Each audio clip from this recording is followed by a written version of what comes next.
청소년들의 스마트폰 중독 위험이 매년 증가하고 있습니다. 최근 국내 연구진의 발표에 따르면 과도한 스마트폰 사용이 급성 뇌사실을 부를 수 있다고 하는데요.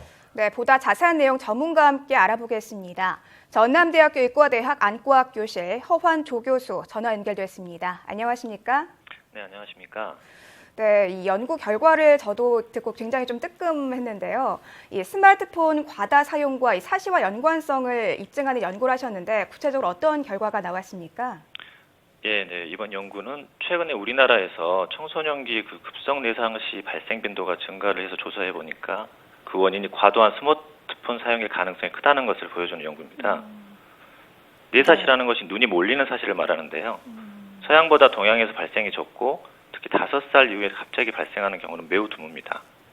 원시가 있거나 매우 심한 정신적, 육체적 스트레스를 받거나 뇌 종양이 있는 경우 등인데 최근 이러한 교과서적인 분류에 해당하지 않는 청소년기 급성 뇌사시가 많아 조사를 했습니다. 봤더니 7세에서 16세 12명이었고요. 스마트폰 사용 시간이 하루 4시간에서 8시간이었으며 사용 거리도 20에서 30cm로 가까웠습니다. 모든 환자에서 스마트폰 중단 후 사시 정도가 감소됐는데 3명에서는 사시가 크고 뇌사시 기간이 길어서 더 이상 호전되지 않아 수술을 시행하였고요. 결과는 좋았습니다. 네. 나머지 9명에서는 수술이 필요 없을 정도로 사시 정도가 감소를 하였습니다. 이 연구가 2014년 6월까지 데이터였고요. 최근까지도 이런 환자들이 내원하고 있고 최근에는 29살 성인에서도 발견하고 스마트폰 중단 후에 정상으로 돌아온 경우도 확인하였습니다. 네, 그렇군요. 근데 이 뇌사시 외에도 사시 질환의 종류가 좀 다양하다고 하던데요. 어떤 종류의 사시들이 있습니까? 눈은 어느 방향으로든 사시가 발생할 수 있습니다. 한눈이 위로 올라가면 상사시, 아래로 내려가면 하사시, 그리고 밖으로 빠지면 뇌사시라고 하는데요. 눈의 방향에 따라 이렇게 분류를 하고 원인에 따라서는 눈 운동, 뇌신경 마비에 의한 마비사시, 눈 근육 장애에 의한 제한사시, 그리고 요새 갑상선 질환도 많은데요. 그 경우에도 사시가 발생할 수 있고 근무력 중에서도 발생할 수 있습니다. 네. 그러면 이 뇌사시가 아닌 다른 종류의 사시와 스마트폰의 사용 관련성이 없다고 볼 수 있을까요? 이런 뇌사시 경우도 스마트폰하고 연관된 보고는 없는데요. 다른 사시도 스마트폰과 연관이 있다는 보고는 현재까지 없습니다. 그렇군요. 그러면 만약에 사시에 걸리면 치료는 어떤 방법으로 이루어지나요? 사시는 이제 안경으로만 치료되는 사시도 있고요. 네. 우리나라에서 가장 많은 사시가 외사시인데 이 경우는 비수술적 치료로 방법으로는 사실 완전히 없앨 수는 없습니다. 완치 방법이 수술인데요. 네. 어린이는 전신 마취를 해야 하고 성인의 경우는 부분 마취만으로 가능합니다. 네. 앞서 스마트폰 사용을 중단시켰더니 사시였던 눈이 정상을 되찾았다 이렇게 말씀해 주셨는데요. 네. 치료를 받지 않아도 저절로 회복이 되기도 하는 건가요? 뇌사시가 아닌 간헐외사시 경우는 매우 드물게 호전되기도 하는데요. 하지만 이렇게 중등도 뇌사시가 저절로 호전되는 경우는 없습니다. 그래서 이 연구도 스마트폰 중단으로 호전이 돼서 이 뇌사시의 원인을 스마트폰으로 추정을 한 거죠. 네. 그럼 만약에 적절한 치료를 받지 않고 방치를 하게 된다면 그때는 어떻게 되나요? 이 연구에서 7살 아이도 있는데요. 10살 미만에서 발생할 경우는 한눈 시력이 떨어지는 약시가 발생할 수 있고요. 입체감을 잃을 수도 있습니다. 성인에서는 복시가 점점 심해져서 생활이 어렵고 외관상도 좋지 않고요. 네.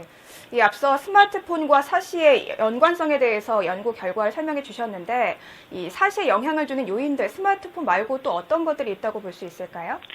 사시 종류에 따라 영향을 주는 건 굉장히 다양합니다. 근데 이 뇌사시의 경우는 그 눈의 굴절 상태, 즉 원시인 경우 발생하는 경우가 많습니다. 이때에는 적절한 원시 안경을 씌워줘야 하고요. 스마트폰은 아니지만은 과도한 초근거리 작업에서 발생하는 경우도 있다는 보고가 있습니다. 네. 그렇군요. 근데 요즘 들어보면 특히 이 아이들에게 사시가 주로 이렇게 발생을 한다고 합니다. 어떤 이유에서 그런 건가요? 어린이 경우는 눈 시력 발달 단계이기도 하지만 두 눈을 바르게 정렬하고 조화롭게 운동하는 그 기능도 발달하는 단계이기 때문에 그 기능이 제대로 발달하지 않으면 이러한 사시가 발생을 하게 되는 겁니다. 네. 그런데 이 사시에 걸린 것인지 아닌지를 파악하는 게 무척 중요할 것 같은데요. 어떻게 알 수 있는 방법이 따로 있습니까? 예, 성인 같은 경우는 어려서부터 발생한 사시를 치료하지 않고 있을 때 심하면 본인이 외관상으로도 알 수 있지만 네. 심하지 않다면 본인이 알 수 있는 방법은 없고요. 청소년이나 성인에서 갑자기 생긴 사시는 두 눈이 한 곳을 바라보지 못해서 물체가 두 개로 보이는 복시를 느낄 수 있습니다. 그때는 생활하기가 매우 불편하여 본인이 알 수가 있는 거죠. 네. 그렇군요. 근데 이 사시 외에도 잘못된 스마트폰 습관으로 인해서 발생할 수 있는 어떤 눈 질환이 있다면 어떤 게 있습니까? 스마트폰은 눈 건강에 가장 좋지 않은 기기입니다. 스마트폰을 집중하게 되면 눈 깜빡이는 횟수가 현저하게 줄어들어가지고요. 눈 표면에 눈물막이 파괴되고 안구 건조 증상들이 나타나게 되죠.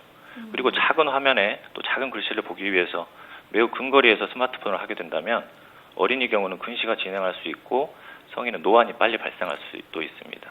또 하나 주의할 것은 블루라이트인데요. 이게 컴퓨터나 태블릿 PC에서도 선명함을 위해서 사용하는 빛인데 스마트폰에서 나오고 있습니다. 네. 이게 아직 동물 실험 단계이긴 하지만 이 블루라이트가 황반 변성 등 망막 질환을 유발한다고 알려져 있습니다. 네. 이 스마트폰은 현대인에게 필수품이잖아요. 정말 때려야 뗄 수 없는 여러 가지 중요한 것 중에 하나가 아닐까 싶은데 이 스마트폰을 사용할 때 눈 건강을 위해서 꼭 지켜야 한다 이런 습관들이 있다면 어떤 것들이 있을까요? 네, 가장 중요한 건 너무 가까운 거리에서 오랜 시간 사용을 하지 않는 겁니다. 네. 30분 사용하고 한 10분 정도 쉬는 것이 좋고요. 쉴 때는 이제 먼 곳을 편하게 바라보면서 조절을 풀어주고 눈을 감고 있는 것이 좋습니다. 그리고 사용할 때는 그 주위를 건조하지 않게 해주고 의식적으로 좀 눈을 깜빡여서 안구 건조가 일어나지 않게 하는 것이 중요하겠습니다. 네, 너무 가까이 스마트폰을 들여다보거나 눈을 오랫동안 깜빡이지 않는 것이 좋지 않다고 하니까요. 기억해두면 좋을 것 같습니다. 지금까지 전남대학교 의과대학 안과교실 허환 조교수와 함께했습니다. 오늘 말씀 잘 들었습니다. 네, 감사합니다.